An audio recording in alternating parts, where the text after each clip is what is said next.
Natagpuan sa isang urinal sa Quezon City ang isang sanggol na wala pang isang buwang gulang. Kailangan daw i-confine at suriin ng bata na pansamantalang pinangalan ng Jacqueline. May news to go si Von Aquino. Sa male urinal sa Barangay Bagong Bayan, Quezon City, natagpuan ng mga nagrorondang pulis ang 3 linggong gulang na sanggol na babae. Ayon kay Barangay Bagong Bayan Chairman Elmer Maturan, alas 4 na madaling araw nang i-turn over ng mga pulis ang bata sa kanilang tanggapan. Kwento raw ng mga pulis, isinilid ang bata sa loob ng isang paper bag.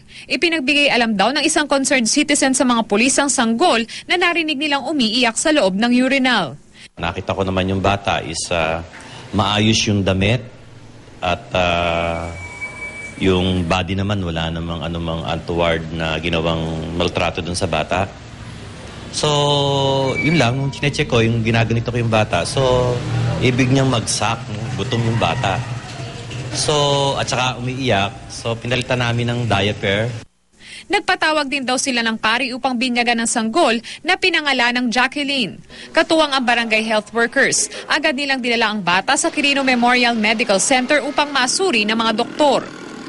Tinurn over na namin to sa DSWD wherein kailangan naman namin ipa-medical muna ito and then naka-blatter naman sa barangay. So yung report at saka yung sa referral to DSWD. Ipinayo naman ni Dr. Ruby Jane Lazaro na i-confine ang sanggol dahil naninilaw ang balat nito. Susuriin daw ang sanggol para sa posibleng impeksyon sa dugo. Von Aquino, GMA News.